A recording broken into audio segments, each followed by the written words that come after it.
Kaniyan academy சார்பாக அனைவருக்கும் வணக்கம். நம்ம என்ன பார்க்க போறோம்னா அடுத்த டெஸ்டுக்குரிய ஆன்சர் கீ தான் பார்க்க போறோம். Test number 15.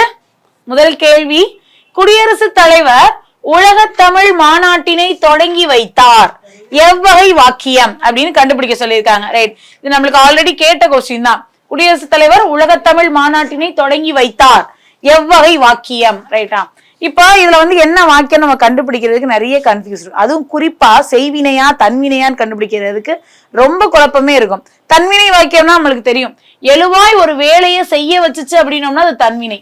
எழுவாய் வேலையை செஞ்சுச்சு, செய்தது அப்படின்னோம்னா அது தன்வினை. ஓகேயா, எழுவாய் வேலையை செய்ய வச்சுச்சு அப்படின்னோம்னா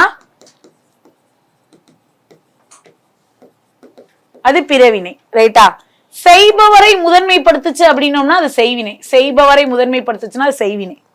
எதிர்மறை பொருள்ல வந்துச்சு அப்படின்னோம்னா அது எதிர்மறை தொடர் அப்படின்னு சொல்லுவோம். ஓகேயா, இப்ப பந்து உருண்டது எழுவாய், அது வேலையை செய்யுது தன்வினை. பந்து உருட்டுவிக்கப்பட்டது அப்ப அது பிறவினை. ஓகேயா, இப்ப இந்த இதுல பாருங்க, செய்பவர் ஒரு செயலை செய்யறவர், அவரை முதன்மைப்படுத்திட்டோம்னா அது செய்வினையாத்தான் இருக்கும். ஓகே, குடியரசுத் தலைவர் உலக தமிழ் மாநாட்டினை தொடங்கி வைத்தார். அப்ப யாரு? செய்பவர். செய்பவரை முதன்மைப்படுத்திட்டோம், அப்ப இது என்ன வினை? செய்வினை. ஓகேயா, குடியரசுத் தலைவர் உலக தமிழ் மாநாட்டினை தொடங்கி வைத்தார். ஓகே, உங்களுக்கு தன்வினைக்கும் செய்வினைக்கும் குழப்பம் ஏற்படும் பொழுது இடையில செயல்படு பொருள்ல ஐ அப்படின்ற வேற்றுமை உருபு இருந்துச்சு அப்படின்னாலே அது செய்வினை வாக்கியம் தான். அப்படி நீங்க ஞாபகம் வச்சுக்கோங்க. ஓகேயா, அப்ப இதுக்கு ஆன்சர் செய்வினை தொடர். செயல் அடிகளை முன்பின்னாக மாற்றினாலும் பொருளும் ஓசையும் சிதையாமல் வருவது. செயல் அடிகளை முன்ன பின்ன மாத்தினா கூட பொருளும் ஓசையும் சிதையாமல் வருவது என்ன பொருள்கோள் கேட்டிருக்காங்க. பொருள்கோள் அப்படின்னாலே பொருள் கொள்ளும் முறை. பொருள்கோள், பொருள் கொள்ளும் முறை, அதைத்தான் பொருள்கோள் அப்படின்னு சொல்லுவோம். ஓகேயா, பொருள்கோள் எத்தனை வகைப்படும்? 8 வகைப்படும். பொருள்கோள் எத்தனை வகைப்படுது? 8 வகைப்படுகிறது. ஓகே, ஆற்று நீர் பொருள்கோள். ஆற்று நீர் பொருள்கோள் வரிசையா பொருள் சொல்றோம். அப்படியே லைன் பை லைனா பொருள் கொண்டுகிட்டோம் அப்படின்னோம்னா அதான் ஆற்று நீர் பொருள்கோள் அப்படின்னு சொல்றோம். ஓகேயா, அடுத்து நிரல் நிறை பொருள்கோள். நிரல் நிறை பொருள்கோள். நிரல் நிறை பொருள்கோள் அதாவது நேருக்கு நேர அன்பும் மரணம் உடைத்தாயின் இல்வாழ்க்கை பண்பும் பயனும் அது. இதை நம்ம ஆல்ரெடி பார்த்திருப்போம். முறை நிரல் நிரல் பொருள்கோள்னும் எதிர் நிரல் நிரல் பொருள்கோள் நிரல் நிறை பொருள்கோள்னு பொருள்கோளை 2ஆ பிரிச்சுதான் நம்ம பார்த்திருப்போம். ஓகேயா, அடுத்து மொழி மாற்று பொருள்கோள். மொழி மாற்று பொருள்கோள் ஒரு அடியில உள்ளத ஒரு அடியில மாறி மாறி இருக்கும், அதை நம்ம என்ன பண்ணுவோம், சரியா வச்சு பொருள் கொண்டோம் அப்படின்னோம்னா மொழி மாற்று பொருள்கோள். கொண்டு கூட்டு பொருள்கோள், ஒரு செயல்ல ஃபுல்லா செதறி கிடக்கும், அதை சேர்த்து வச்சு பொருள் கொண்டோம்னா அது கொண்டு கூட்டு பொருள்கோள். தாப்பிசை பொருள்கோள், ஊஞ்சல் கயிறு முன்னும் பின்னும் சென்டர்ல முன்னாடி போகும், திருப்பி அதே மாதிரி சென்டர் பின்னாடி போகும். அப்படி ஒரு சொல் முன்னாடி இருக்கிறதுக்கு பொருள், அந்த சொல்ல வச்சு முன்னாடி இருக்கிறதுக்கு பொருள் கொண்டுட்டு அதே சொல்ல வச்சு பின்னாடி இருக்கிறதுக்கு பொருள் கொண்டோம்னா தாப்பிசை பொருள்கோள். விற்பூட்டு பொருள்கோள், வில்லு மாதிரி இந்த ரெண்டையும் இணைக்கிற மாதிரி முதலையும் கடைசியும் இணைத்து பொருள் கொள்வது விற்பூட்டு பொருள்கோள். அலைமறி பாப்பு பொருள்கோள். அலைமறி பாப்பு பொருள்கோள். அலைனா புற்று, பாப்புனா பாம்பு. பாம்பு புத்துக்குள்ள செல்லும் போது எப்படி செல்லுமா, தலையை வச்சுட்டு உடம்பெல்லாம் அரைக்கிறோமா, அந்த மாதிரி பொருள். அது முதலடி அப்படியே இருக்க பின்னிருக்கும் படிகளுக்கு பொருள் கொண்டோம் அப்படின்னோம்னா அது என்ன பொருள்கோள்? அலைமறி பாப்பு பொருள்கோள். அடிமறி மாற்று பொருள்கோள். அடிமறி மாற்று பொருள்கோள். எந்த அடிய எங்க மாத்தினாலும் ரைட்டா ஓசையோ பொருளோ மாறாமல் வந்துச்சுன்னா அது அடிமறி மாற்று பொருள்கோள் அப்படின்னு சொல்றோம். ஓகே, எல்லா பொருட்களும் எழுதிட்டோமா? 1 2 3 4 5 6 7 8. ஓகேயா, ரைட். அப்போ நம்மளுக்கு கேள்வி என்ன? செயல் அடிகளை முன்பின்னாக மாற்றினாலும் பொருளும் ஓசையும் சிதையாமல் வருவது அடிமறி மாற்று பொருள்கோள். என்ன ஆன்சர் வரும்? அடிமறி மாற்று பொருள்கோள். தண்டமில் ஆசான் என்று இளங்கோவடிகளால் பாராட்டப்பட்டவர் யார்? தண்டமில் ஆசான் அப்படின்னு இளங்கோவடிகளால் பாராட்டப்பட்டவர். தண்டமில் ஆசான் அப்படின்னு இளங்கோவடிகளால் பாராட்டப்பட்டவர் யாரு?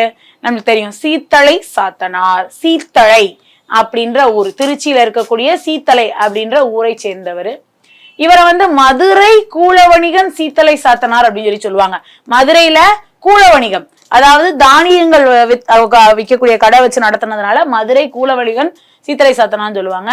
இளங்கோவடிகளும் இவங்களும் சமகாலத்தவர். இளங்கோவடிகளும் இவரும் சமகாலத்தவர். ஓகே, அதாவது கண்ணகி கதையை வந்து இவர் சொல்லிதான் யாருக்கு, சேரன் செங்குட்டுவனுக்கும் அதாவது மலைவளம் காண சேரன் செங்குட்டுவன் சீத்தலை சாத்தனார் இளங்கோவடிகள் 3 பேரும் போனார். அந்த மலைவளம் காண போனதாகவும் அங்க இருக்கக்கூடிய மலைவாழ் மக்கள் வந்து குறவை கூத்து அப்படின்றது ஆடிக்கிட்டு இருக்கையில இந்த கதையை சொன்னதாகவும், அதை கேட்டு இந்த கதை எனக்கு தெரியும் அப்படின்னு சொல்லி யார் சொல்லியிருப்பா, இவர் சீத்தலை சாத்தனார் வந்து இந்த கதையை சொல்லி முடிக்கும் போதுதான் இளங்கோவடிகள் சொல்லியிருப்பாரு. அதாவது நாட்டுதும் யாமோர் பாட்டுடை செய்யுள் அப்படின்னு இளங்கோவடிகள் சொன்னதாகவும், இவர் அதுக்கு முடிவெழுவேந்தர் மூவருக்கும் உரியது அடிகள் நீரே அருளுக அப்படின்னு சொன்னதுக்கு அப்புறம் தான் அவரை எழுதினதாகவும் நம்மளுக்கு ஒரு கதை சொல்லும் பதிகத்துல வந்து சொல்லியிருப்பாங்க இல்லையா. ரைட். சோ அப்ப இவரும் அவரும் சமகாலத்தவர். இவர் வந்து என்ன எழுதியிருப்பாரு, மணிமேகலை தெரியும் ரைட்டா. மணிமேகலை எதோட கதை தொடர்ச்சியா எழுதியிருந்திருப்பாரு, நம்மளுடைய சிலப்பதிகாரத்தோட கதை தொடர்ச்சியாக மணிமேகலை எழுதியிருப்பாரு. மணிமேகலையும் சிலப்பதிகாரத்தையும் இரட்டை காப்பியங்கள் அப்படின்னு சொல்லுவோம். இதெல்லாம் நம்மளுக்கு தெரியும். தண்டமேல் ஆசான், சாத்தன், நன்னூர் புலவன் அப்படின்லாம் புகழப்படுறார். நன்னூர் புலவன் அப்படின்லாம் புகழப்படுறார். இளங்கோவடிகளால் பாராட்டப்படுகிறார். ஓகே, சீத்தலை சாத்தனார். அடவி காடு, நவ்வி மான், விசும்பு வானம், குருசு சிலுவை. அப்ப 3 1 4 2 3 1 4 2.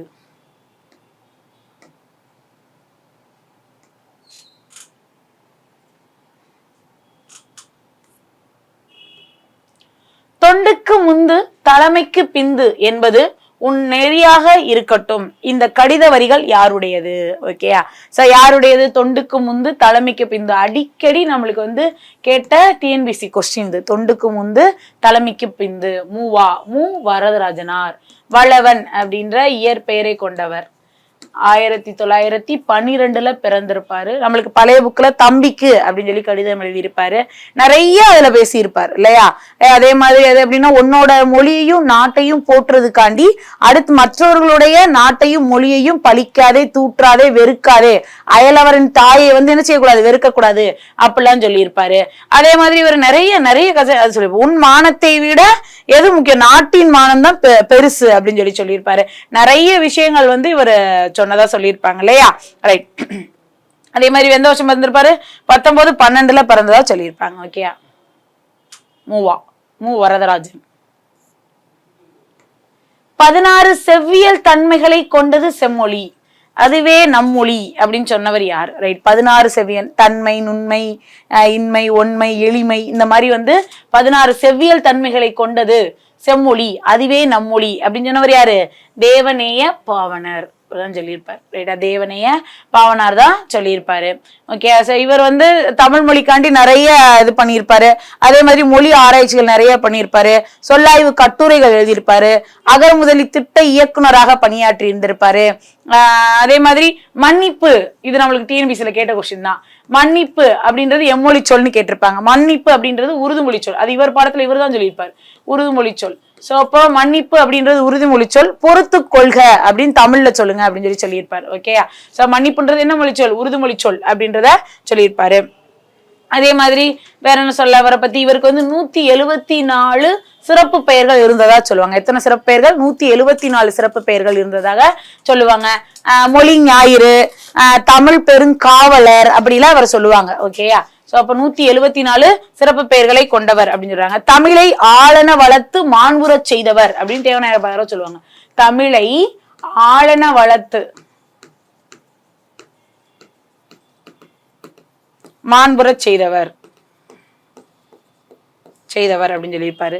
தமிழ் மொழியில் தமிழ் மொழி, அதாவது வடமொழி கலப்பில் இருந்து தமிழ் மொழியை காப்பாத்துறதுக்குதான் இறைவன் என்னை படைத்தார் அப்படின்னு இவர் தான் சொல்லியிருப்பாரு. எப்படி? வடமொழி கலப்புல இருந்து தமிழ் மொழியை காப்பாத்துறதுக்காண்டிதான் இறைவன் என்னையே படைச்சிருக்காரு அப்படின்னு சொல்லியிருக்காரு. அதே மாதிரி எனக்கு மனைவி உண்டு, எனக்கு வறுமை உண்டு, மனைவி மக்களும் உண்டு, அதோட மானமும் உண்டு அப்படின்னு சொல்லியிருப்பாரு இவரு தேவநேய பாவனர். ஓகேயா. நம்மளுக்கு வந்து சொல்லாராய்ச்சி எழுதியிருப்பார், தமிழ் சொல் வளம் அப்படின்னு சொல்லி புது புக்ல எழுதியிருப்பாரு. ஓகேயா. தேவநேய பாவனர். அடுத்த கொஸ்டின். கீழ்கண்டவற்றுள் கரிசலாங்கண்ணியின் சிறப்பு பெயர் எது? கரிசலாங்கண்ணி. ரைட். தேகரசம், பிரிங்கரசம், கரிசாலை, கையாந்தக்கரை, கையாந்தக்கரை.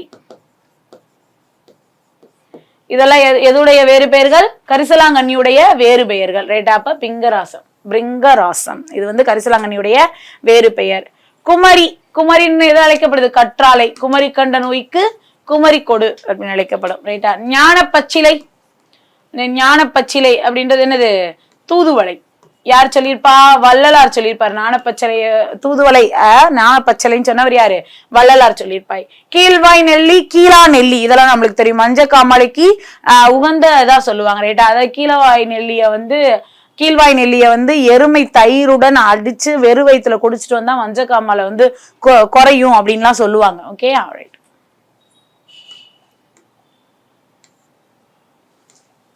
பெண்களின் பருவங்களில் மங்கை பருவத்திற்குரிய வயது வரம்பு என்ன? ரைட். பெண்களுடைய பருவங்கள் என்னென்ன வயது இருக்கு? முதல்ல பருவங்கள்.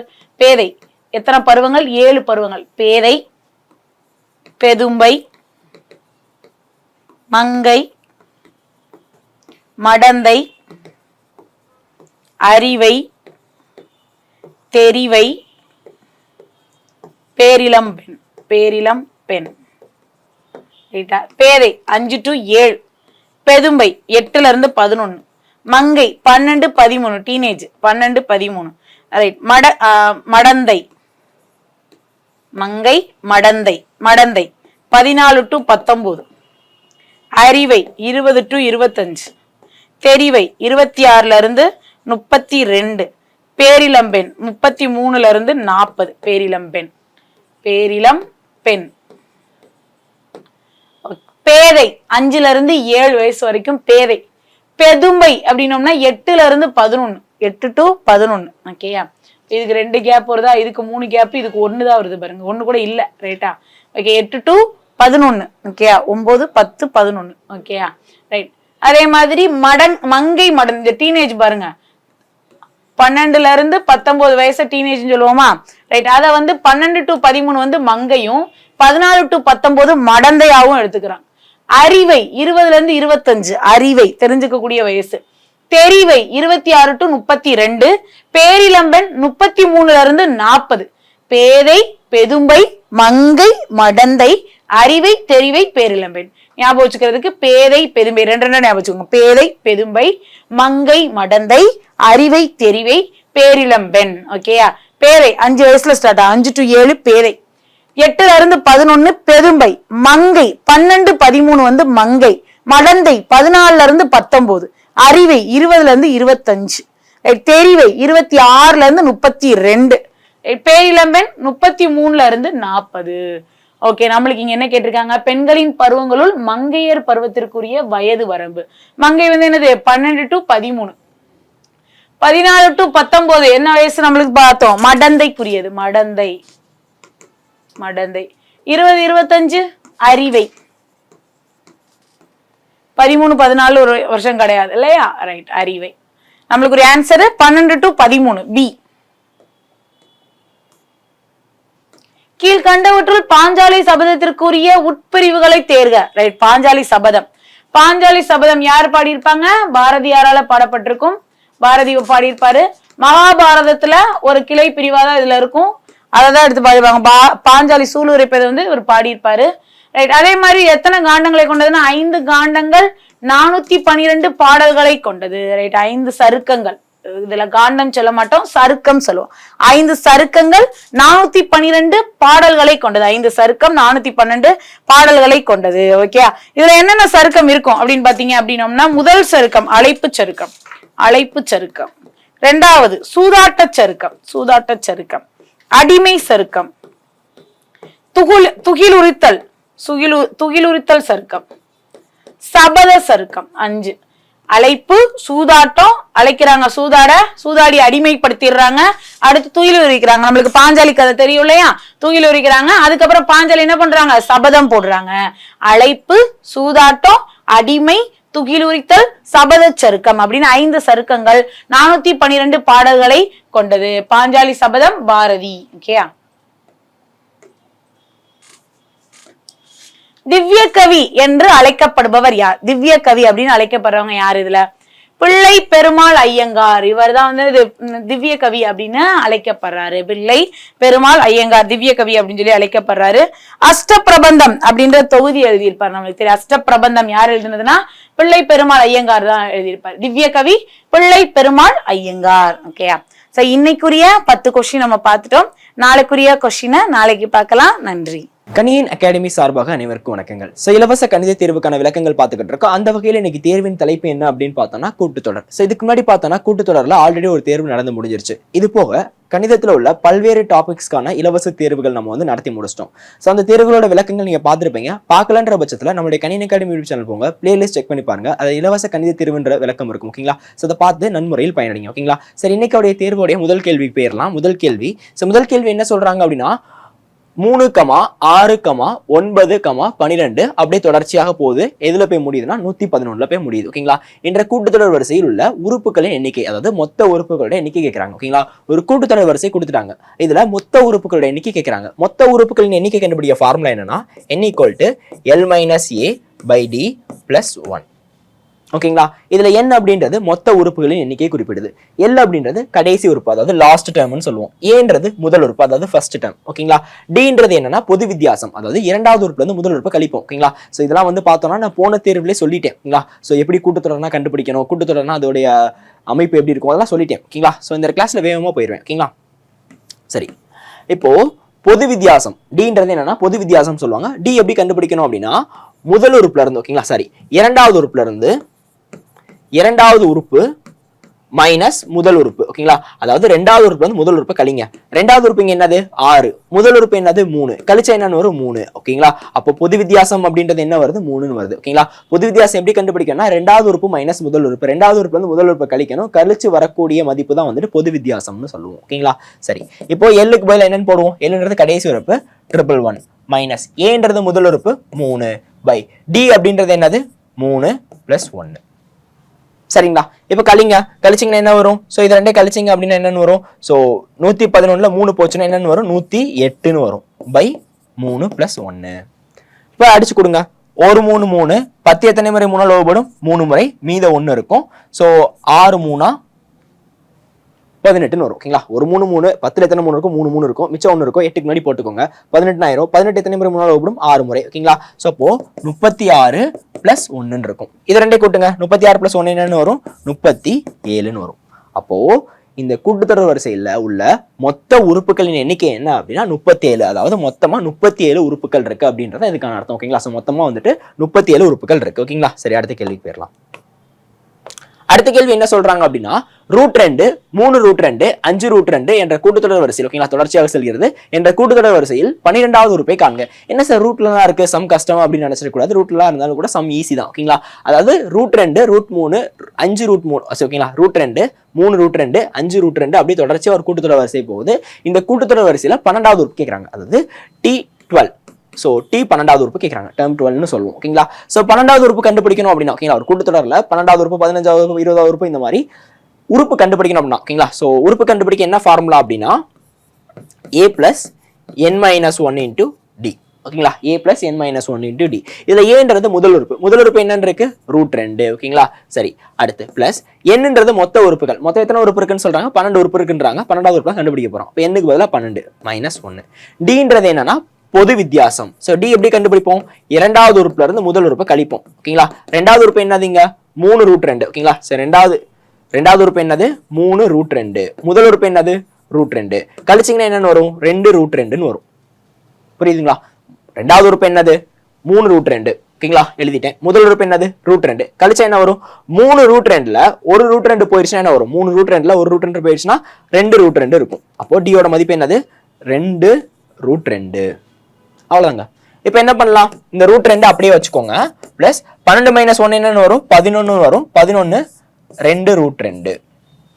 12 - 1 11 இன்டூ 2√2. ஓகேங்களா? சரி, இந்த √2 அப்படியே வச்சுக்கோம். பிளஸ் 11 × 2 என்னன்னு வரும்? இதை மட்டும் பெருக்குங்க. 11 × 2 என்னன்னு வரும்? 22ன்னு வரும். 22 √2. இப்ப ரெண்டே கூட்டுங்க. √2 சரிங்களா? இங்க ஒரு ரூட் 2 இருக்கு, இங்க 22 ரூட் 2 இருக்கு. ஓகேங்களா? ஒரு ரூட் 2 இருக்கு, இங்க 22 ரூட் 2 இருக்கு. ரெண்டே கூட்டினா என்ன வரும்? 23 ரூட் 2ன்னு வரும். ஓகேங்களா? சரி, இங்க ஒரு ரூட் 2 இருக்கு, இங்க 22 ரூட் 2 இருக்கு. ரெண்டே கூட்டினா என்னன்னு வரும்? 23 ரூட் 2 அப்படின்னு வரும். ஓகேங்களா? சோ அப்போ இந்த கூட்டுத்தொடர் வரிசையில 12வது உறுப்பு, ஓகேங்களா, டேர்ம் 12, ஓகேங்களா, 12வது உறுப்பு என்னன்னு வருது? 23 ரூட் 2ன்னு வருது. அப்போ இந்த கேள்விக்கு சரியான ஆப்ஷன் அப்படின்றது ஆப்ஷன் சி. ஓகேங்களா? சரிங்க, அடுத்த கேள்வி போயிடலாம். அடுத்த கேள்வி என்ன சொல்றாங்க அப்படின்னா 1, 7, 13, 19 அப்படி தொடர்ச்சியாக செல்கிறது மற்றும் 100, 95, 90 அப்படின்னு சொல்லிட்டு தொடர்ச்சியாக செல்கிறது. ஆகிய கூட்டுத்தொடர் வரிசையில் என்னாவது உறுப்பு, ஓகேங்களா, சோ என்ன, ஓகேங்களா, ஆகிய கூட்டுத்தொடர் வரிசையில் என்னாவது உறுப்பு சமம் எனில் எண்ணின் மதிப்பு காண்க. ஓகேங்களா? சோ அதாவது ரெண்டு கூட்டுத்தொடர் கொடுத்துட்டாங்க. ஒரு கூட்டுத்தொடர் என்னவா? 1, 7, 13, 19 அப்படின்னு தொடர்ச்சியாக செல்கிறது. அடுத்த ஒரு கூட்டுத்தொடர் கொடுத்துருக்காங்க. என்னது? 100, 95, 90ன்னு சொல்லிட்டு தொடர்ச்சியாக செல்கிறது. இந்த ரெண்டு கூட்டுத்தொடருடைய என்னாவது உறுப்பு, ஓகேங்களா, சோ nth டேர்ம் அப்படின்றது ரெண்டு கூட்டுத்தொடருமே சமமா அப்படின்னா அந்த எண்ணினுடைய மதிப்பு என்னன்னு கேக்குறாங்க. ஓகேங்களா? சோ என்னுடைய மதிப்பு என்னன்னு கேக்குறாங்க. ஓகேங்களா? சரி, இப்போ இந்த கூட்டுத்தொடர்ல என்னாவது உறுப்பு, ஓகேங்களா, சோ லாஸ்ட் டேர்ம், ஓகேங்களா, என்னாவது உறுப்பு கண்டுபிடிக்க ஃபார்முலா என்ன? என்னாவது உறுப்பு கண்டுபிடிக்க என்ன formula? Tn = a plus n minus 1 into d. a plus n minus 1 into d. அதே மாதிரி இந்த கூட்டுத்தொடர் வரிசையில் என்னாவது உறுப்பு கண்டுபிடிக்க ஃபார்முலா என்ன? a plus n minus 1 into d. சரி, இப்போ இந்த என்னோட மதிப்பு தான், ஓகேங்களா, சோ என்னோட மதிப்பு தான் நம்ம கண்டுபிடிக்க போறோம். ஓகேங்களா? சோ என்னாவது உறுப்பு, அதாவது கடைசி உறுப்பு. ஓகேங்களா? சோ இந்த கூட்டுத்தொடர் வரிசையில் வரக்கூடிய என்னாவது உறுப்பு, ஓகேங்களா, இந்த கூட்டுத்தொடர் வரிசையில் வரக்கூடிய என்னாவது உறுப்பும் இந்த கூட்டுத்தொடர் வரிசையில் வரக்கூடிய என்னாவது உறுப்பும் ரெண்டும் ஒண்ணுக்கு ஒண்ணு சமம்னு சொல்லிட்டாங்க. ஓகேங்களா? சோ இப்போ ஃபார்முலா அப்படி என்னாவது உறுப்பு கண்டுபிடிக்க ஃபார்முலா என்ன? a plus n minus 1 into d. இங்கே a plus n minus 1 into d. இந்த என்னோட மதிப்பு தான் கண்டுபிடிக்க போறோம். ஓகேங்களா? சோ என்னோட மதிப்பு தான் கண்டுபிடிக்க போறோம். சரி, ஏன்றது என்னது? முதல் உறுப்பு. சோ முதல் உறுப்பு இங்க 1 இருக்கு வச்சுக்கிறேன். பிளஸ் n தான் கண்டுபிடிக்க போறோம், n minus 1 அப்படி வச்சுக்கோம். dன்றது என்னது? பொது வித்தியாசம். சோ d எப்படி கண்டுபிடிப்போம்? ரெண்டாவது உறுப்பு மைனஸ் முதல் உறுப்பு. ரெண்டாவது உறுப்பு என்னது? 7, முதல் உறுப்பு 1, கழிச்சா என்னன்னு ஒரு வித்தியாசம் 6ன்னு வரும். ஓகேங்களா? அப்ப d க்கு பதிலா 6. அடுத்து இங்க a க்கு பதிலா முதல் உறுப்பு 100 பிளஸ் n க்கு பதிலா என்ன தான் கண்டுபிடிக்க போறோம்? n minus 1. d அப்படின்றது பொது வித்தியாசம். சோ d எப்படி கண்டுபிடிப்போம்? ரெண்டாவது உறுப்பு மைனஸ் முதல் உறுப்பு. ஒரு தடவை எழுதி காமிக்கிறேன். ஓகேங்களா? சோ ரெண்டாவது உறுப்பு இங்க என்னவா இருக்கு? 95 இருக்கு. முதல் உறுப்பு என்னன்னு இருக்கு? 100 இருக்கு. கழிச்சா என்னன்னு வரும்? -5ன்னு வரும். ரெண்டாவது உறுப்பு 95, முதல் உறுப்பு 100, கழிச்சா என்னன்னு வரும்? -5ன்னு வரும். ஓகேங்களா? சோ -5ன்னு வரும். ஓகேங்களா? அப்போ d மதிப்பு என்னன்னு வருது? -5. அவ்வளவுதாங்க. இப்ப பாருங்க, இப்ப என்ன உள்ள கொடுப்போம்? என்ன உள்ள கொடுத்து இதோடையும் பெருக்குவேன், இதோடையும் பெருக்குவேன். சோ இந்த 1 பிளஸ் அப்படியே வச்சுக்கிறேன். n into 6 6 n வரும், மைனஸ் 6 into 1 6ன்னு வரும், ஈக்குவல் டு. சோ 100 அப்படியே வச்சுக்குவோம். பிளஸ் இந்த -5 உள்ள கொடுத்து இதோடையும் பெருக்குவேன், இதோடையும் பெருக்குவேன். ஓகேங்களா? -5, ஓகேங்களா? சோ 100 இருக்கும், அப்படியே வச்சுக்குவோம். வச்சுக்கிட்டு இந்த -5 என்னை பெருக்குனா என்ன வரும்? -5n ன்னு வரும். அடுத்து -5 -1 பெருக்குனா என்னன்னு வரும்? சோ ஃபர்ஸ்ட் 5 into 1 என்னன்னு வரும்? 5ன்னு வரும். மைனஸ் இன்டு மைனஸ் பிளஸ்ன்னு வந்துரும். புரியுதுங்களா? சோ 5 into 1 பெருக்குனா 5 தான், மைனஸ் இன்டு மைனஸ் பிளஸ்ன்னு ஆயிருச்சு. சரி, இப்போ பார்த்தோம் அப்படின்னா இங்க வந்து 1 இருக்கு, இங்க 6 இருக்கு. 6n அப்படியே வச்சுக்கிறேன், 6n அப்படியே வச்சுக்கிறேன். இங்க 1 மைனஸ் 6 என்னன்னு வரும்? -5ன்னு வரும். அடுத்து 100 அப்படியே வச்சுக்குவோம். சரி, -5n அப்படியே வச்சுக்கிறேன், -5n அப்படியே வச்சுக்கிறேன். வச்சுட்டு சோ 100 plus 5, ஓகேங்களா? சோ 100 plus 5 என்னன்னு வரும்? 105ன்னு வரும். ஓகேங்களா? சோ 105, 100 plus 5 அப்படின்றது 105ன்னு வரும். சரி, இப்போ n டேர்ம் ஃபுல்லா ஒரு சைடும் கான்ஸ்டன்ட் டேர்ம் ஃபுல்லா ஒரு சைடு வச்சுக்கோங்க. அதாவது என்னோட உறுப்புகள் தனியாவும் சோ தனியா இருக்கக்கூடிய நம்பர்ஸ் ஒரு சைடு வச்சுக்கிறேன். ஓகேங்களா? சோ n டேர்ம்ஸ் எல்லாம் ஒரு சைடு, நம்பர்ஸ் ஃபுல்லா ஒரு சைடு வச்சுக்க போறேன். இந்த சைடு செய்யலாம். சரி, இப்போ இங்கிட்ட 6n இருக்கு, அதை அப்படியே வச்சுக்கிறேன். -5n ஈக்குவல் டு அந்த சைடு கொண்டு போறேன். -5n ஈக்குவல் டு அந்த சைடு போகுதுன்னா +5n மாறிடும். சரி, இப்போ இந்த சைடு 105 இருக்கு. நான் என்ன பண்ண போறேன்னா -5 இந்த சைடு கொண்டு போறேன். -5 ஈக்குவல் டு எங்கிட்டு போகுதுன்னா +5 மாறிடும். ஓகேங்களா? சோ -5 வந்து பார்த்தோம் அப்படின்னா ஈக்குவல் டு இந்த சைடு போகுதுன்னா +5 மாறிடும். சரி, 6n + 5n என்ன வரும்? 11n வரும். இது ரெண்டே கூட்டினீங்கன்னா என்ன வரும்? 110ன்னு வரும். ஒரு 11 11, ஒரு 11 11, மீதி 0 இருக்கும். அப்ப என்னோட மதிப்பு என்னன்னு வருது? 10ன்னு வருது. அப்போ இந்த கூட்டுத்தொடர் வரிசையில ரெண்டு கூட்டுத்தொடர் வரிசை கொடுத்துட்டாங்க. ஓகேங்களா? இந்த ரெண்டு கூட்டுத்தொடர் வரிசையிலும் என்னாவது உறுப்பு சமம்னு சொல்லிட்டாங்க. சொல்லிட்டு அந்த என்னாவது உறுப்பு கண்டுபிடிக்க சொல்றாங்க. என்னாவது உறுப்பு என்னன்னு கிடைக்குது? 10ன்னு கிடைக்குது. ஓகேங்களா? அப்ப என்னாவது உறுப்பு 10. இந்த கேள்விக்கான சரியான விடை 10.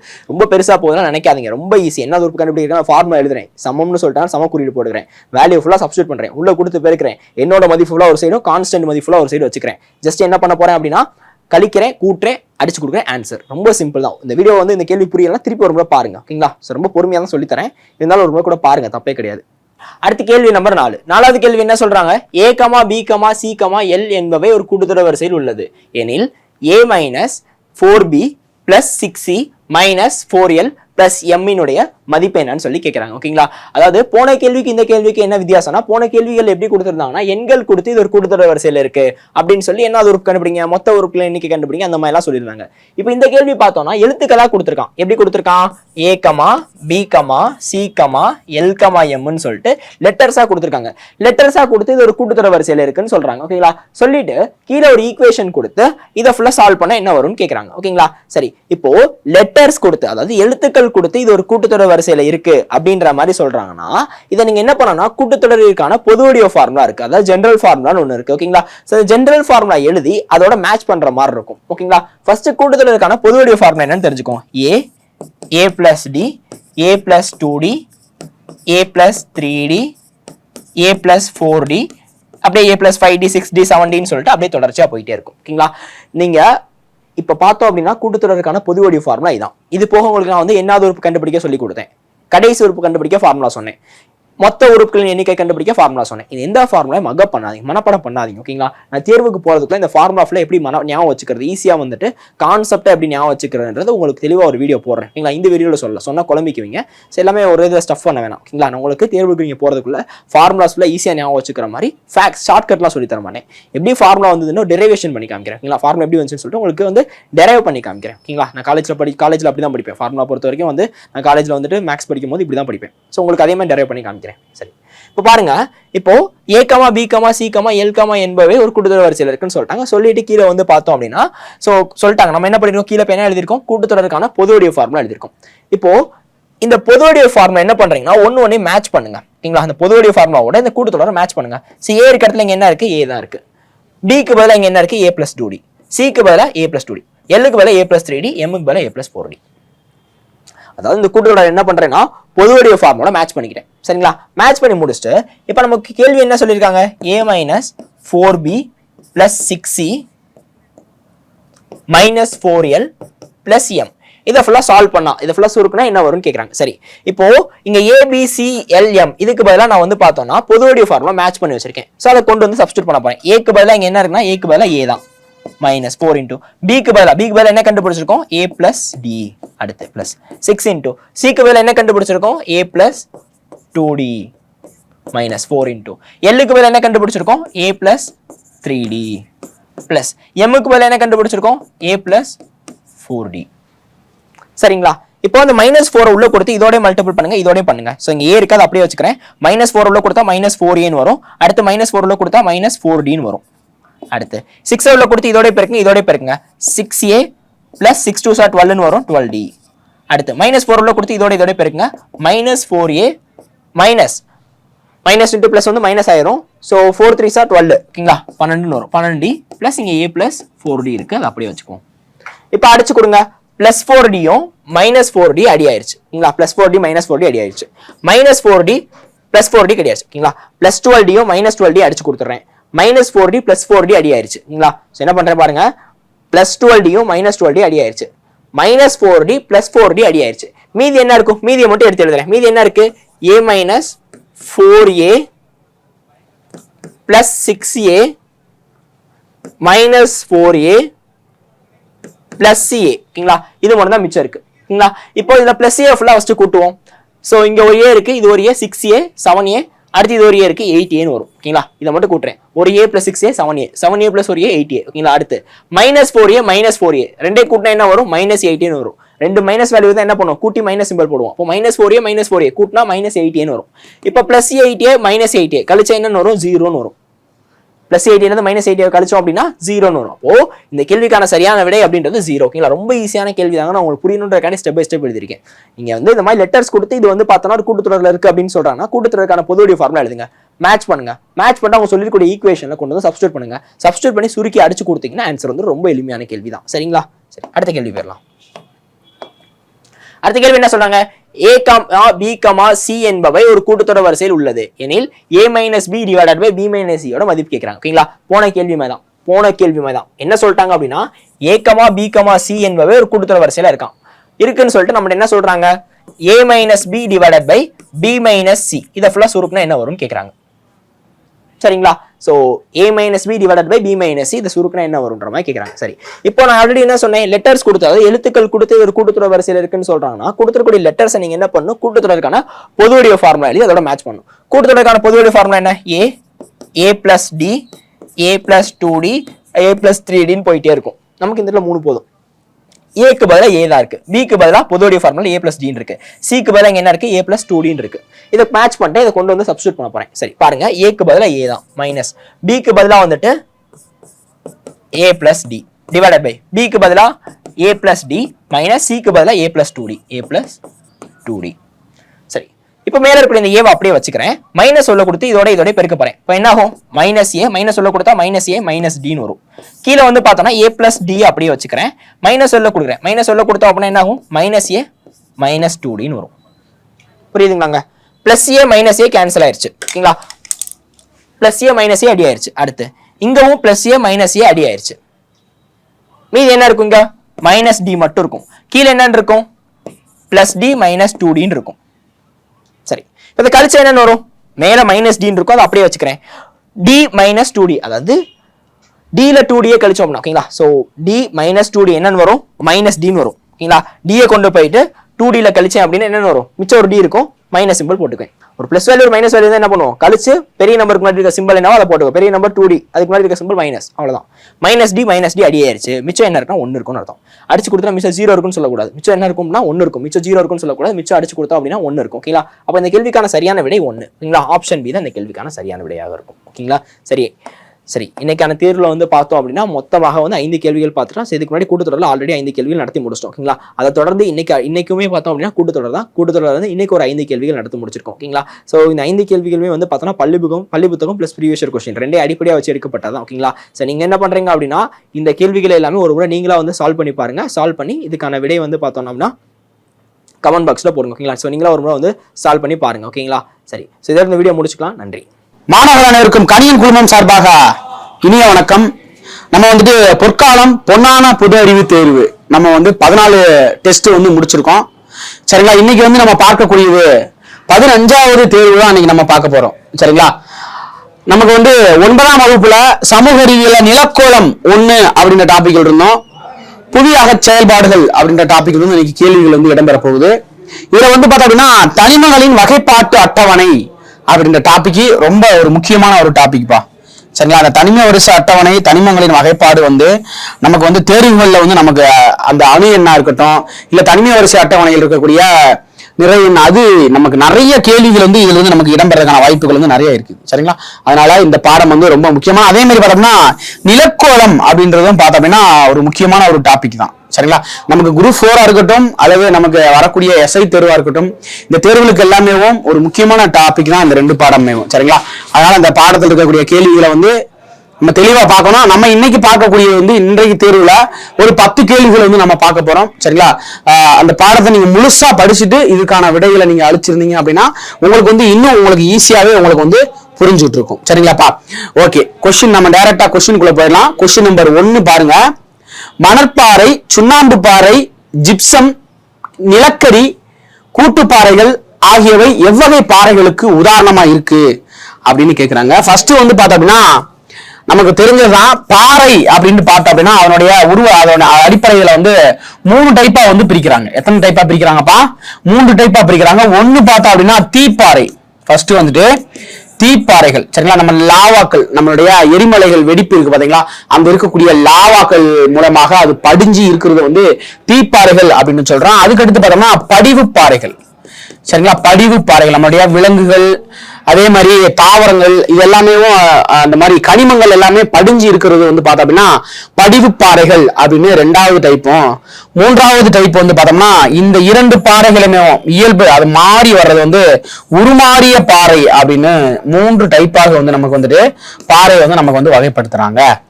சரிங்களா? இப்ப நமக்கு கேள்வி என்ன கேட்டிருக்காங்கன்னா, மணற்பாறை, சுண்ணாம்பு பாறை, ஜிப்சம், நிலக்கரி, கூட்டுப்பாறைகள் ஆகியவை எந்த வகையான பாறைகளுக்குள்ள வந்து நமக்கு வரும் அப்படின்னு வந்து கேக்குறாங்க. எந்த வகையான பாறைக்குள்ள வரும் அப்படின்னு பார்த்தா அப்படின்னா நமக்கு வந்துட்டு படிவு பாறைகளுக்குள்ளதான் வரும். சரிங்களா? முன்னாடியே சொன்னது மாதிரி தீப்பாறை வந்து அந்த லாவாக்கள், அந்த தீ குழம்புகள் இருந்து எஞ்சி அதனுடைய நிலை தான் பார்த்தோம்னா தீப்பாறை.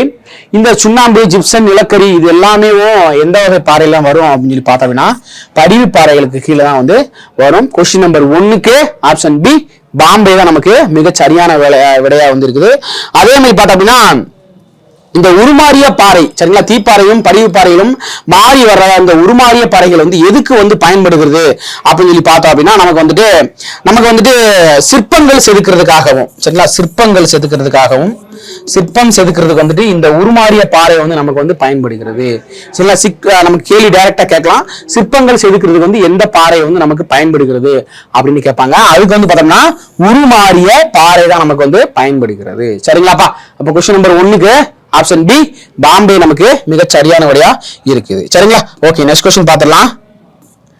கொஸ்டின் நம்பர் 2, புவியின் மேற்பரப்பில் நீண்ட தூரம் பயணம் செய்யும் அலைகள் எது அப்படின்னு கேக்குறாங்க. நீண்ட தூரம் பயணம் செய்யக்கூடிய அலைகள் அப்படின்னு சொல்லி பார்த்தா அப்படின்னா நமக்கு வந்து 2ஆம் நிலை அலைகள் தான். சரிங்களா? இந்த எல் அலைகள் பார்த்தா அப்படின்னா எல் அலைகளும் பார்த்தோம்னா 2ஆம் நிலை அலைகளுக்குள்ளதான் வரும். ஆனா 2ஆம் நிலை அலைகள் எல்லாமே பார்த்தா அப்படின்னா புவியுடைய மேற்பரப்புல நீண்ட தூரம் பயணம் செய்யும் அலைகளாக நமக்கு வந்து இருக்குது. அதே மாதிரி பி அலைகள் பார்த்தா அப்படின்னா இந்த பி அலைகள், சரிங்களா, பி அலைகளை பொறுத்தளவுக்கு அதிகமான அழிவுகளை நமக்கு வந்து தரக்கூடிய ஒரு அலைகளாக தான் பார்த்தோம் அப்படின்னா அதிகமான அழிவுகளை தரக்கூடிய அலைகளாக தான் நமக்கு இந்த பி அலைகள் வந்து இருக்குது. பி அலைகள் அதே மாதிரி பார்த்தோம் அப்படின்னா அந்த பி அலைகள் வந்துட்டு நமக்கு வந்துட்டு அதிகமா அழிவுகள் தரக்கூடியது. இந்த அலைகள் பார்த்தோம் அப்படின்னா எந்த மாதிரி பொருள்களுக்குலாம் போகும் அப்படின்னு பார்த்தோம்னா அனைத்து பொருள்களுக்குள்ளேயுமே, சரிங்களா, திடப்பொருளா இருக்கட்டும், திரவ பொருளா இருக்கட்டும், வாயு பொருளா இருக்கட்டும், அனைத்து பொருள்களுக்குள்ளேயுமே அனைத்து பொருள்களுக்குள்ளேயும் ஊடுருவக்கூடிய தன்மையை கொண்டதான் எது அப்படின்னு சொல்லி பார்த்தோம் அப்படின்னா இந்த பி அலைகள். சரிங்களா? அதுக்கடுத்து பார்த்தோம் அப்படின்னா எஸ் அலைகளை பொறுத்தளவுக்கு பார்த்தோம் அப்படின்னா எஸ் அலைகள் வந்து திடப்பொருள்ல மட்டும்தான். சரிங்களா? எஸ் அலைகளை பொறுத்தளவுக்கு திடப்பொருள்ல ஊடுருவக்கூடிய தன்மையை கொண்டது இந்த எஸ் அலைகள். அதே மாதிரி பார்த்தோம் அப்படின்னா நம்மளுடைய புவியோட்டுல, சரிங்களா, நமக்கு வந்து புவியோட்டுல முதல்ல வரக்கூடிய அலை எந்த அலை அப்படின்னு கேட்பாங்க. நம்ம புவி மேல் ஓட்டுல முதலில் வரும் அலை எந்த அலை அப்படின்னு சொல்லி பார்த்தோம் அப்படின்னா நம்மளுடைய எஸ் அலைகள் தான். சரிங்களாப்பா? பி அலைகளை பொறுத்தளவுக்கு அதிக அழிவுகளை ஏற்படுத்தக்கூடிய அலைகளாகவும் அனைத்து பொருள்களுமே ஊடுருவக்கூடிய தன்மை கொண்டதாக இருக்கிறதா இந்த பி அலைகள். அதே மாதிரி எஸ் அலைகளை பார்த்தோம் அப்படின்னா திடப்பொருள்களுக்குள்ள ஊடுருவக்கூடிய தன்மை கொண்டது. புவியோட மேலோட்டில முதலில் எழக்கூடிய அலை எந்த அலை அப்படின்னு சொல்லி பார்த்தோம் அப்படின்னா இந்த எஸ் அலைகள் தான். அதே மாதிரி பார்த்தோம் அப்படின்னா இந்த எல் அலைகள், சரிங்களா, எல் அலைகளை பொறுத்தளவுக்கு பார்த்தோம்னா செங்குத்தான அலைகளை கொண்டு இருக்கக்கூடிய அலை எந்த அலை அப்படின்னு கேட்பாங்க. எல் அலைகளை பொறுத்தளவுக்கு செங்குத்தான அலைகள், சரிங்களா, செங்குத்தான அலைகளை வந்து அலையை கொண்டிருக்கக்கூடியது வந்துட்டு இந்த எல் அலைகள் அப்படின்னு சொல்லுவாங்க. நம்ம பார்த்தாலே நமக்கு தெரியும், இப்படி பார்த்தோம் அப்படின்னா எல் எப்படிதான் இருக்கு, செங்குத்தா தான் இருக்குது. சரிங்களா? அதனாலதான் அதுக்கு வந்து எல் அலைகள் அப்படின்னு வந்து நமக்கு வந்து சொல்றாங்க. சரிங்களாப்பா?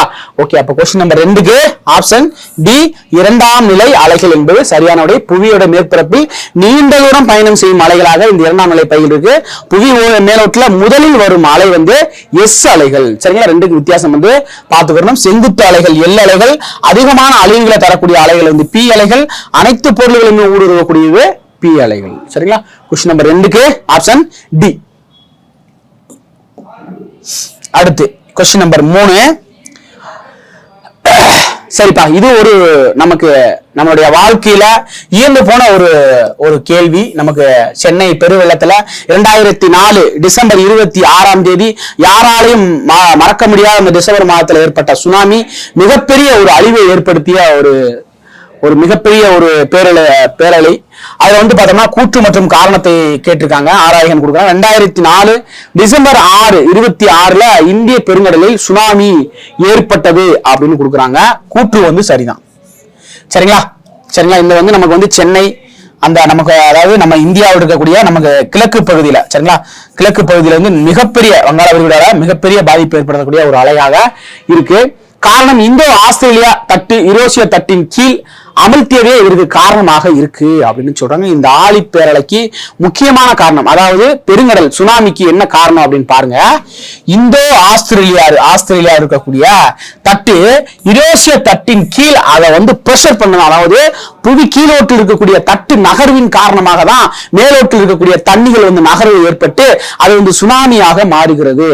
அப்ப இந்தோ ஆஸ்திரேலிய தட்டு தான் யுரேசிய தட்டின் கீழ் அமிழ்த்தியதுக்கு தான் இந்த 2004 டிசம்பர் 26 ஏற்பட்ட மிகப்பெரிய சுனாமிக்கு காரணம் அப்படின்னு சொல்றாங்க. சரிதான், சரிங்களா? அது வந்து சரிதான். அப்ப கூற்றும் சரியாக தான் கொடுத்திருக்காங்க, காரணமும் சரியாக தான் வந்து கொடுத்திருக்காங்க.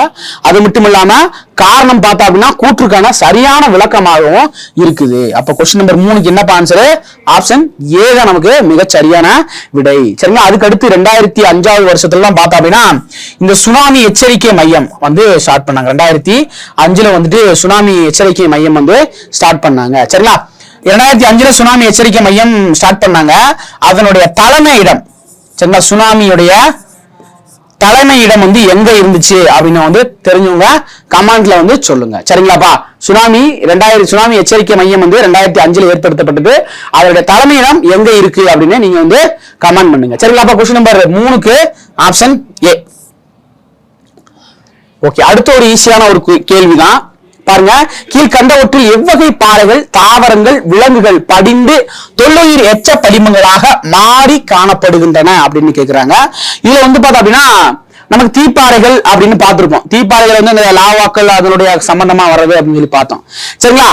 இப்ப வந்து பார்த்தா அப்படின்னா நமக்கு இந்த தாவரங்கள், விலங்குகள் அதனுடைய படிந்து தொல்லுயிர் எச்ச படிவுகளாக மாறியது எந்த பாறை அப்படின்னு சொல்லி பார்த்தோம்னா 2வது வகை பாறையாக இருக்கக்கூடிய படிவு பாறை தான். அதுல படிந்து அப்படின்னு வந்துருச்சு, அதான் படிவு பாறைகள் அப்படின்னு வந்து சொல்றோம். சரிங்களா? 2வது டைப் ஆகக்கூடிய படிவு பாறை தான் இதுக்கு சரியான விடை. சரிங்களா? கீழ்கண்டவற்றுள் எவ்வகை பாறைகள், தாவரங்கள், விலங்குகள் படிந்து தொல்லுயிர் எச்சங்களாக மாறிடுச்சு அப்படின்னு சொல்லி பார்த்தா அப்படின்னா படிவு பாறைகள். கொஸ்டின் நம்பர் 4க்கு ஆப்ஷன் டி பாம்பே. சரிங்களா? ஓகே, அடுத்து 5th ஒன். ஆழிப்பேரலை சுனாமி சராசரியாக மணிக்கு எந்த வேகத்துல வந்து பயணிக்கும் அப்படின்னு கேக்குறாங்க. நம்ம இப்பதான் பார்த்தோம். சரிங்களா? இந்தோ ஆஸ்திரேலியாவில் இருக்கக்கூடிய அந்த தட்டு வந்துட்டு நமக்கு நகர்வுனால நமக்கு வந்துட்டு 26 டிசம்பர் 2004 நம்ம இந்திய பெருங்கடல, நமக்கு இந்திய வங்காள விரிகுடால நமக்கு வந்து சுனாமி அலைகள் வந்து ஏற்பட்டுச்சு அப்படின்னு பார்த்தோம். அந்த ஆழிப்பேரலை சராசரியாக ஒரு மணிக்கு வந்து எத்தனை வேகத்துல வந்து பயணிக்கும் அப்படின்னு வந்து கேக்குறாங்க. எத்தனை கிலோமீட்டர் வேகத்துல பார்த்தா அப்படின்னா 500 கிலோமீட்டர் வேகத்துல வந்து அது வந்து அந்த சுனாமி வந்து போகும் அப்படின்னு சொல்றாங்க. நம்ம பார்த்தோம் அப்படின்னா 100 கிலோமீட்டர் ஸ்பீடே நமக்கு தெரியும். சரிங்களா? பெரும்பாலும் நீங்க பைக் ஓட்டிருப்பீங்க. 100 கிலோமீட்டர் ஸ்பீடே வந்து நம்ம பைக்ல போகும்போது எவ்வளவு ஸ்பீட்ல போகும் அப்படின்றது உங்களுக்கு தெரியும். அப்ப 500 கிலோமீட்டர்னா அந்த எந்த அளவுக்கு வேகத்தமா இருக்கும் அப்படின்னு பாத்துக்கோங்க. சரிங்களாப்பா? அப்ப ஆழிப்பேரலைகள் சராசரியாக தான் சொல்றாங்க, அக்யூரேட்டா சொல்லல. சராசரியாக 500 கிலோமீட்டர் வேகத்துல வந்து நமக்கு வந்து பயணிக்கும் அப்படின்னு வந்து சொல்றாங்க. கொஸ்டின் நம்பர் 5க்கு ஆப்ஷன் சி நமக்கு சரியான விடையா இருக்குது. ஓகேங்களா? அடுத்து 6வது கொஸ்டின்.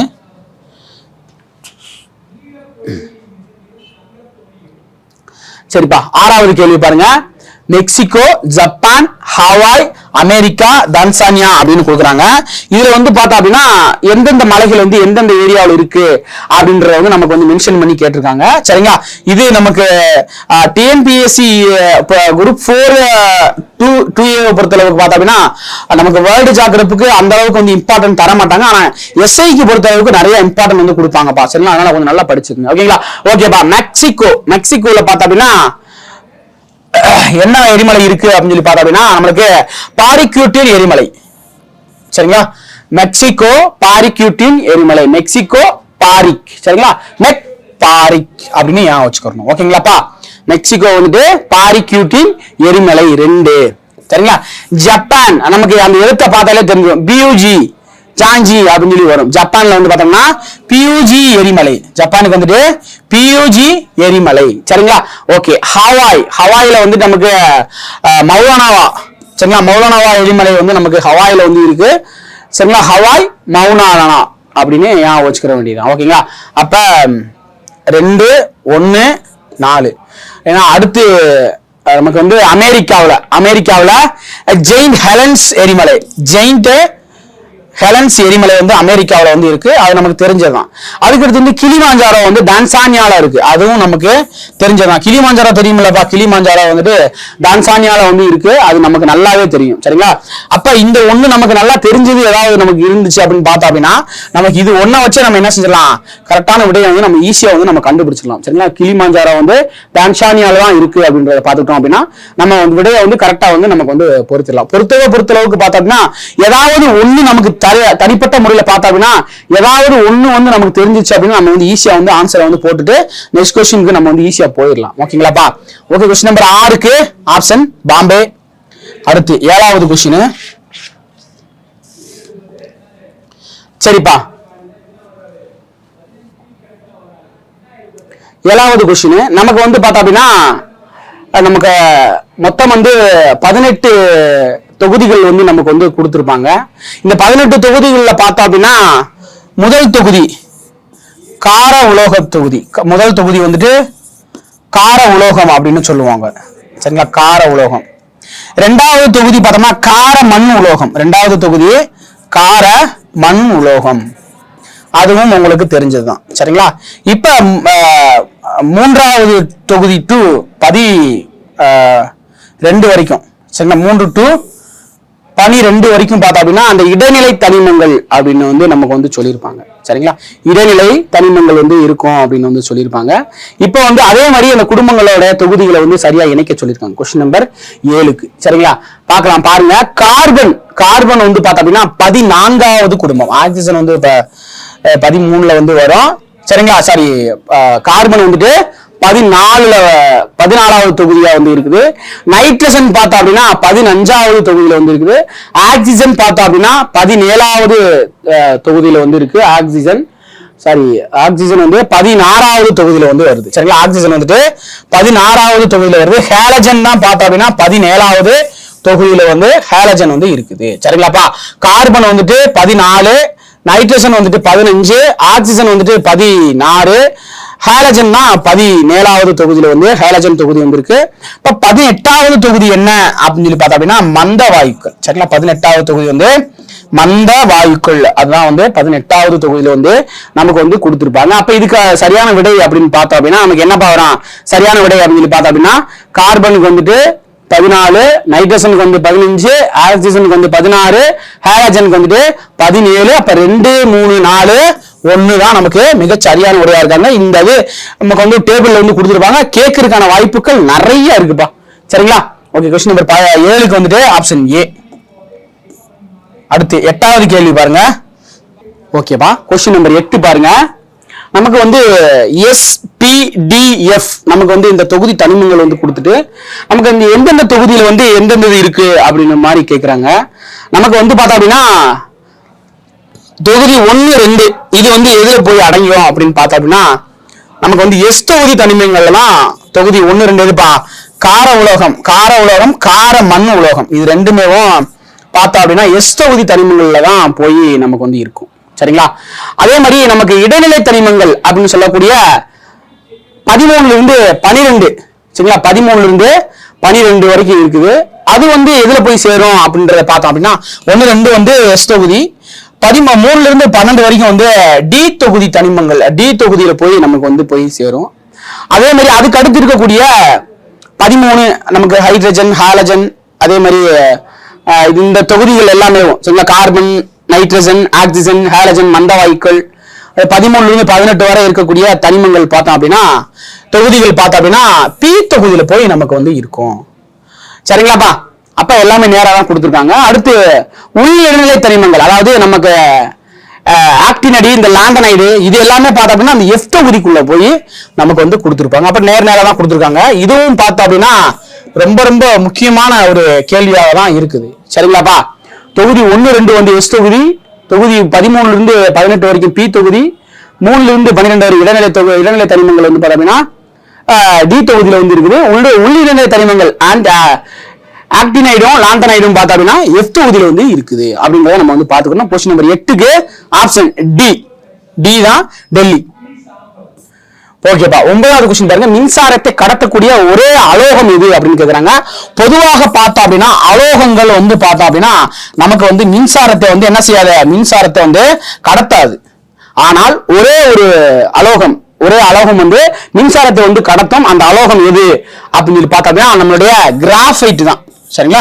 கிராஃபைட் வந்து என்ன செய்யும், மின்சாரத்தை வந்து கடத்தும். அந்த கேள்வி வந்து நமக்கு எக்ஸெப்ட் பண்ணக்கூடிய ஒரு கேள்வியாக இருக்கு. நமக்கு குரூப் 4ல இல்ல அப்படின்னா எஸ்ஐல கேட்கறதுக்கான வாய்ப்புகள் வந்து நிறைய இருக்கு. கொஸ்டின் நம்பர் 9 மின்சாரத்தை கடத்தக்கூடிய ஒரே அலோகமாக கிராஃபைட் வந்து இருக்குது. சரிங்களா? கொஸ்டின் நம்பர் 9க்கு ஆப்ஷன் டி டெல்லி.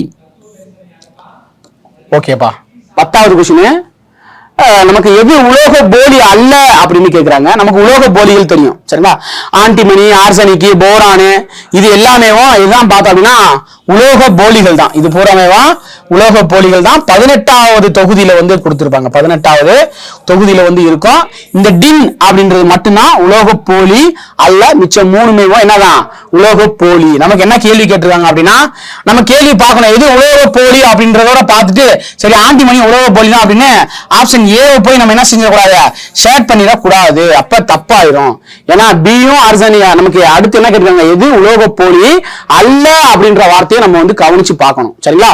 ஓகே. அப்ப டின் மட்டும்தான் என்னப்பா உலோக போலி வந்து இல்லாம இருக்குது. மிச்சம் எல்லாமே உலோக போலி தான். கொஸ்டின் நம்பர் 10க்கு ஆப்ஷன் டி டெல்லி டின் அப்படின்றதா நமக்கு மிக சரியான விடை. இன்றைய தேர்வுல நம்ம வந்து ஒரு 10 கேள்விகள் வந்து பார்த்திருக்கோம். சரிங்களா?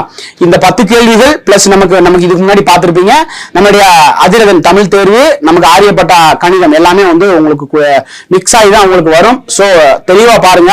உங்களுடைய வெற்றிக்காக எங்களது கணிதம் குழுமம் தொடர்ந்து பயணிக்கும். மீண்டும் அடுத்த ஒரு காணொளி சந்திப்போம். நன்றி, வணக்கம்.